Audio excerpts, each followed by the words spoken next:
Umpamanya saya nyisihin uang, tapi untuk amal harus cerita sama istri dulu berarti. Ini ada masalah dengan istrinya. Tolong selesaikan urusan pembagian honor itu ya. Jangan sampai. Itu harus ada kesepakatan. Setiap Iya, iya. Mas Tarsan tampil melawak, honor itu berapa persen untuk istri? 80 ya. Nah, kalau dikurangi, tahu-tahu dikasih 60%. Itu korupsi itu. Tapi korupsi yang kita mau bicarakan ini lebih luas ya. Semua tindakan yang melampaui batas.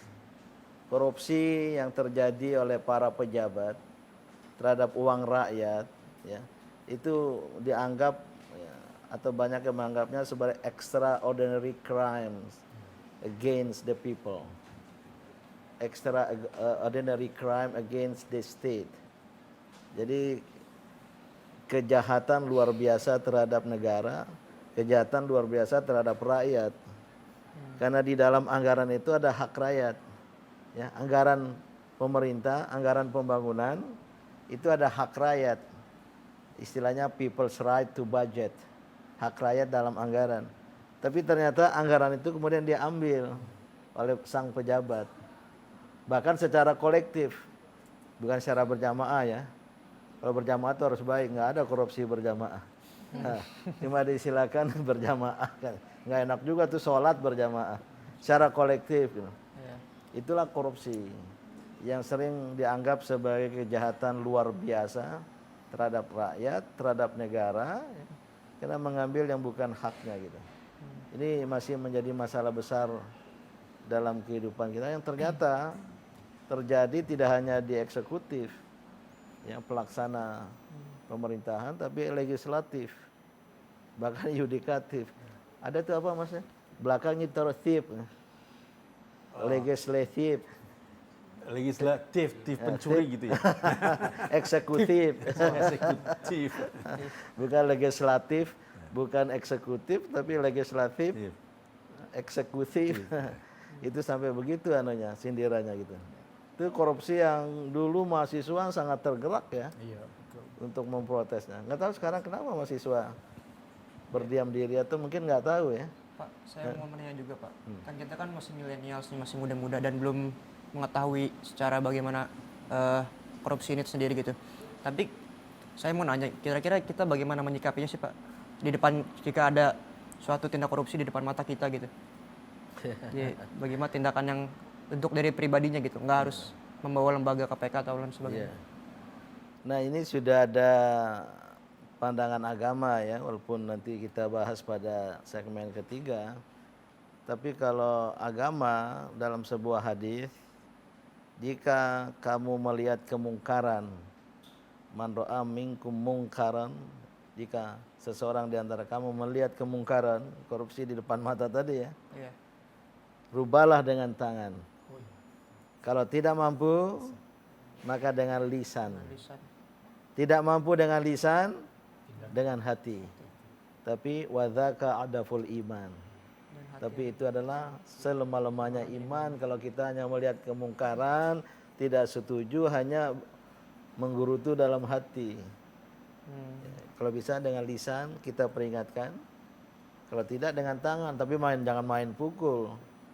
Itu nanti kita terjatuh ke dalam pelanggaran hukum.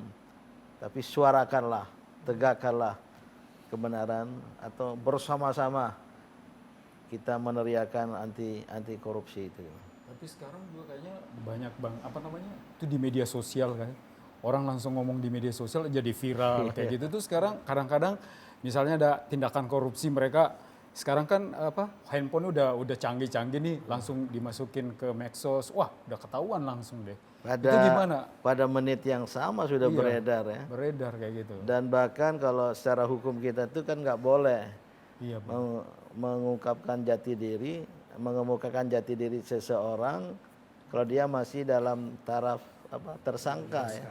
Pakai inisial. Inisial ya, betul. Seseorang artis T.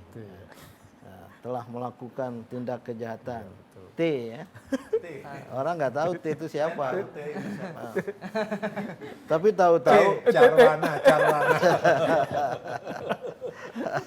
TA. Nah, tapi kadang-kadang ditulis namanya dalam kurung. Ya, ada fotonya lagi. Ya, itu luar biasa media sosial kita. Ya pada hemat saya itu melanggar, ada hukum positif kita. Tapi yang kadang-kala menyangkut public figure ini ada yang berpendapat. Karena dia harus menjadi teladan, ya. Maka apapun kejahatan yang dilakukannya ya perlu juga diekspos. Tapi jangan kemudian melanggar hukum tadi ya. Tapi kembali ya, pepatah dari Flores ini menarik sekali ya. Tekan titen, tenu titen. Minum dari diri sendiri, milik sendiri. Jangan mengambil hak orang lain.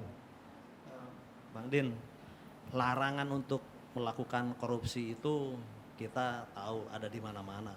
Di jalan, di kantor, di media massa, dimanapun. Dan saya pikir pastilah orang bisa membaca. Tapi pertanyaannya, mengapa mereka masih melakukan itu? Ya, selama ada setan, manusia akan tetap terjebak ke dalam pelanggaran. Karena manusia seperti itu tidak tahan godaan setan. Maka dia melanggar dan dia menjadi setan. Atau hobi barangkali. Oh betul juga. Sudah dihukum kadang-kadang keluar masih korupsi lagi. Masih dada-dada. Nah, dan tersenyum lagi. Wah.